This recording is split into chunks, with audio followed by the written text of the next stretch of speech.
Hi friends, ఈ రోజు మనం మరణం తర్వాత ఆత్మ ఏం చేస్తుంది, గరుడ పురాణం చెప్పిన నమ్మలేని నిజాలేంటో ఈ వీడియోలో మనం తెలుసుకుందాం.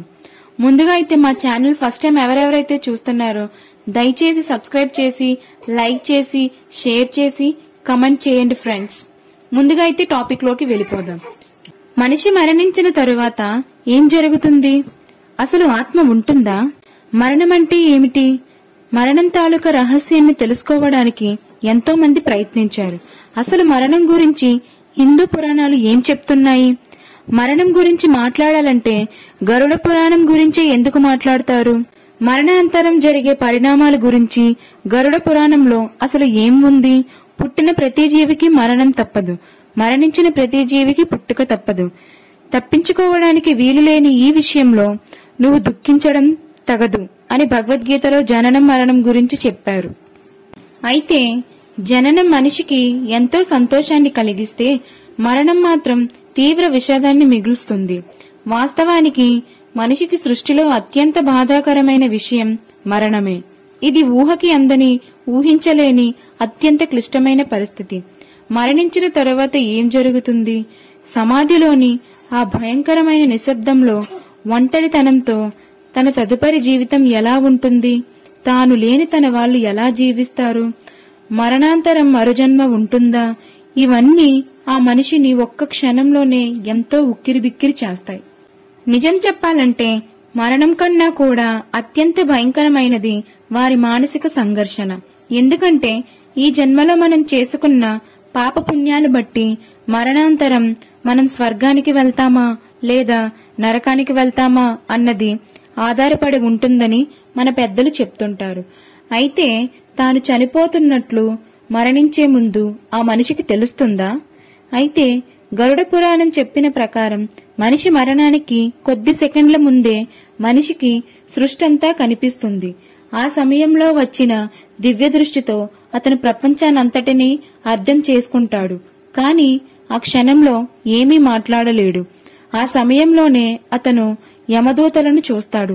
యమదూతలు చూడడానికి అత్యంత భయంకరంగా కనిపిస్తారట.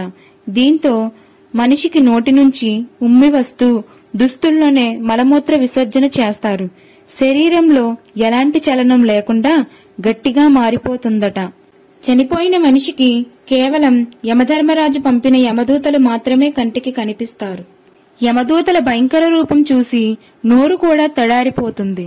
యమలోకానికి వెళ్లేప్పుడు ఆ ఆత్మ అలసిపోయినా కూడా యమదూతలు ఆ ఆత్మకు విశ్రాంతినివ్వరు.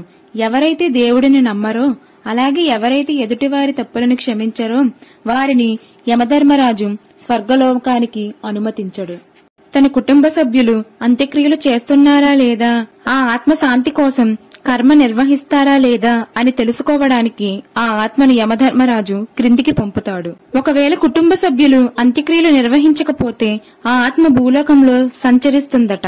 మరణించే ప్రతి మనిషికి భూమితో ఇక సంబంధం తెగిపోయిందనడానికి సూచనగా మొదట మరణానికి సుమారు 4-5 గంటల ముందు భూమితో అనుసంధానింపబడి ఉన్న చక్రాలతో సంబంధం తెగిపోతుంది.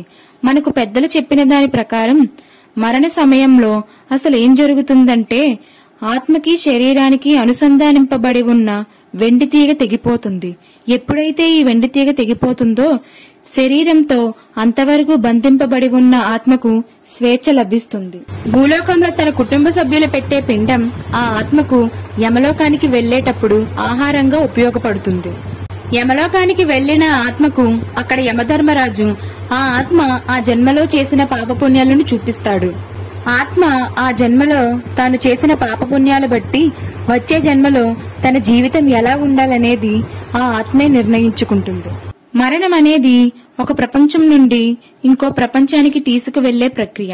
తల్లి గర్భం దాల్చిన తరువాత గర్భాశయంలోని మన జర్నీ మొదలైన 120 రోజుల తరువాత శిశువులో ఆత్మ ప్రవేశిస్తుంది. ఆ సమయంలో దేవుడు ఆ శిశువుని ఆడ మగ తేడాను నిర్ణయిస్తాడు. అలాగే ఎంతకాలం బ్రతకాలో అని కూడా అప్పుడే నిర్ణయిస్తాడు. సో మై డియర్ ఫ్రెండ్స్, దీన్ని బట్టి అర్థమైనదేమనగా బ్రతికినంత కాలం ఎవరికీ ఏ హాని చేయకుండా బ్రతకాలి. Bye friends.